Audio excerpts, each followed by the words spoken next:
bersih, transparan, profesional.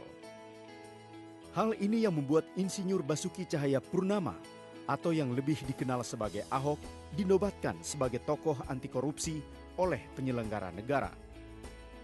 Majalah Tempo bahkan menobatkannya sebagai salah seorang dari 10 tokoh yang mengubah Indonesia. Sosok beliau itu sosok yang jujur, sosok yang perhatian kepada masyarakat, sosok yang bersih, transparan, dan profesional. Sepak terjang Ahok di dunia politik dimulai dari dorongan sang ayah yang prihatin melihat kondisi masyarakat Belitung Timur. Ya sekarang semua orang bisa ada kemungkinan jatuh miskin gara-gara sakit. Kan tidak ada kesempatan kuliah juga membuat orang tidak bisa memperbaiki nasib dia akan datang gitu. Nah kita bisa bantu berapa orang? Itu bapak saya bilang 1 miliar saja bantu 2.000 orang, 500.000 habis. Nah bisa apa 500.000 satu bulan? Yang bisa melakukan itu ya pemerintah. Swasta nggak mungkin bisa lakukan itu. Kalau kita bicara untuk mesejahterakan orang kan berbicara tentang kebijakan. Kalau kita bicara kebijakan itu ada di politik. Kalau kita hanya bicara di luar terus tentang melawan pemerintah, merubah sistem, kita hanya jadi wacana.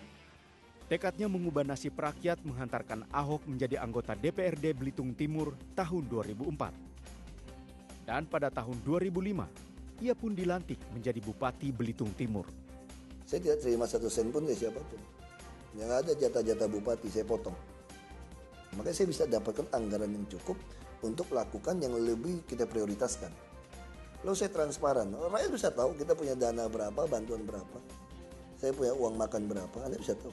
Lalu semua orang punya nomor handphone saya. Anda bisa cegat saya dimanapun, bisa SMS saya.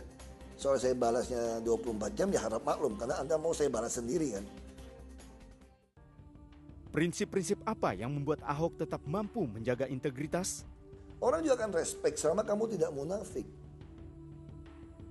Kalau ada teriak-teriak jangan maling tapi kamu juga nilep, teriak-teriak karena belum kebagian, orang nggak respect. Tapi kalau Anda betul-betul tidak terima uang apapun, orang segen sama kamu, orang nggak respect. Orang tahu kamu beda. Akar segala kejahatan kan cinta uang sebetulnya. Nah kita harus mengerti konsep berkecukupan, konsep kaya. Bagi saya kaya raya karena saya punya semua yang saya butuhkan. Bukan semua yang saya inginkan. Saya nggak peduli apa kata orang. Semua orang mengatakan saya jelek pun saya tidak peduli. Yang penting apa kata Tuhan terhadap saya.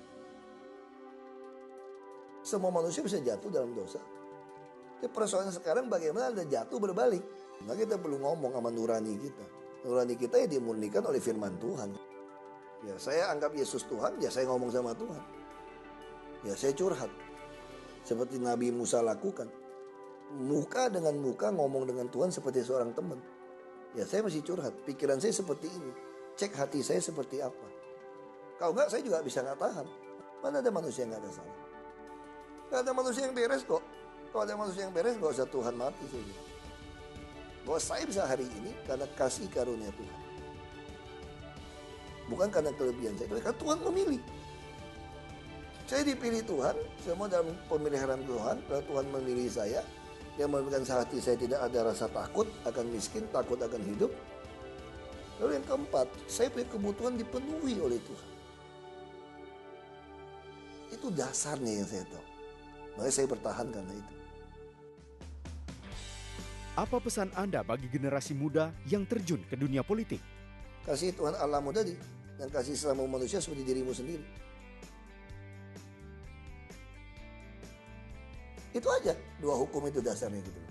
Nah kalau Anda mengerti itu, Anda pasti akan menjadi orang yang cinta negara, cinta rakyat. Kalau Anda belum sampai titik itu, kalau Anda mau jadi kaya raya, tujuannya ya jadi pengusaha. Kalau malas jadi pengusaha, jadi perampok aja gitu, jangan masuk ke politik. Anda harus bisa tunjukkan Anda bersih, transparan, dan profesional.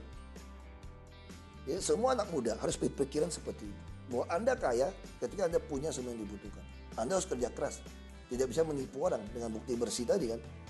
Dan harus percaya, orang yang bersih, transparan, profesional, itu tidak pernah rugi. Begitu Anda tidak di dunia politik pun, semua perusahaan swasta akan mempekerjakan Anda, karena Anda terbukti jujur. Yang dibutuhkan orang sekarang kan jujur, yang bisa dipercaya gitu. Dan yang ketiga kamu tambahkan, Anda harus melawan ketika melihat ketidakadilan terjadi di dunia ini. Kalau tidak, Anda menghina firman Tuhan.